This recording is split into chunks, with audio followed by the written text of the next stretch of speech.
Let's get right back out to the Market Common, where people who are at Brittanee Drexel's vigil are set to throw rose petals in the water.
As you can see at the Market Common, people are throwing rose petals in the water where the vigil for Brittanee Drexel is wrapping up, and many people there still searching for answers to know what happened to the teen 10 years later.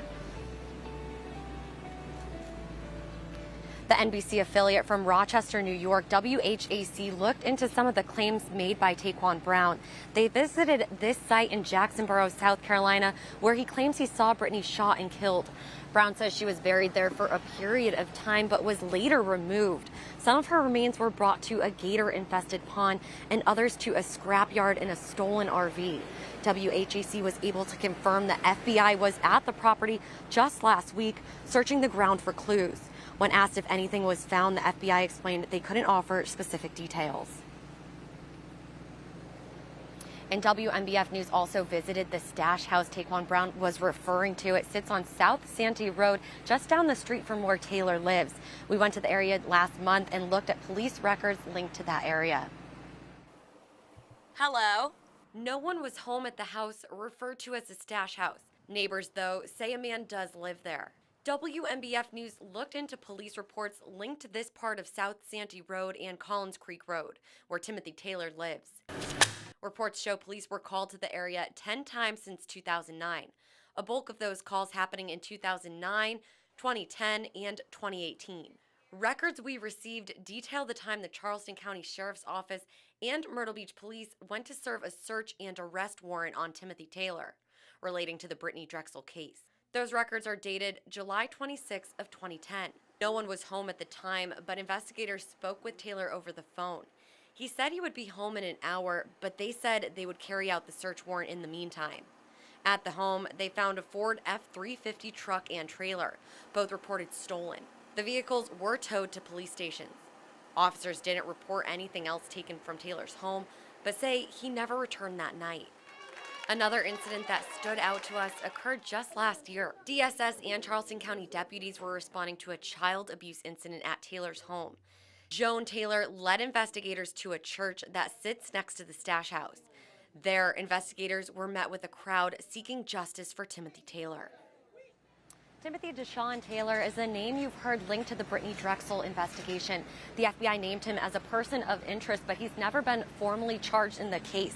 Right now, he's out on bond for an unrelated crime, but that could change as the Supreme Court takes up a similar case that could have a direct impact on Taylor's fate. In 2011, 2 years after Brittanee disappeared, Timothy Deshawn Taylor was involved in the armed robbery of a McDonald's in Mount Pleasant. He pleaded guilty to the state charges in that case. Because he was just 18 at the time, he was given a youthful offender sentence, serving 18 months probation. But it wasn't the last time Taylor would defend himself on those charges. 5 years later, while investigating Brittanee's case, officials came across Taylor's sentence for that armed robbery and didn't feel it fit the crime. They saw grounds for federal prosecution under what's known as Hobbs Act robbery, arguing the McDonald's incident interfered with state commerce. He was indicted on those federal charges in 2016. Chris Adams, Timothy Taylor's attorney, calls the actions taken by the federal government a squeeze job. And then the feds received snitch testimony that he was involved in something else, and they started squeezing him on that, and they started re-prosecuting his old state court conviction. To most of us, that seems like that would be unconstitutional. Unconstitutional because of the double jeopardy clause. Right now, it's something the U.S. Supreme Court is looking into. In December of last year, the justices heard arguments in the case of U.S. versus Gamble, a case similar to Taylor's. The Supreme Court justices must decide whether the case falls under the separate sovereigns clause, which established the U.S. has two different court systems, federal and state. So the double jeopardy clause doesn't bar these dual prosecutions, and they've gone forward with that for the last 90 years. Adams says that decision from the Supreme Court could come any day now, but it must be made by the end of this session in June. We asked him about how the different outcomes could impact Taylor's case.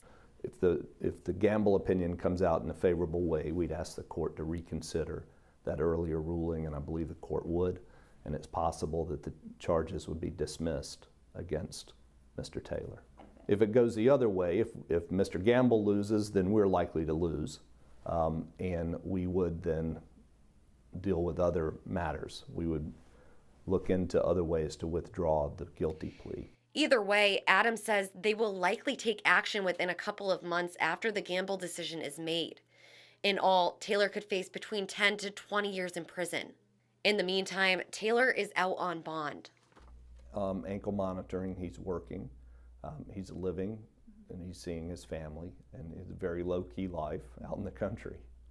He says this ordeal is challenging for the Taylor family, that they want to speak to people to tell them they didn't have anything to do with Brittanee's disappearance.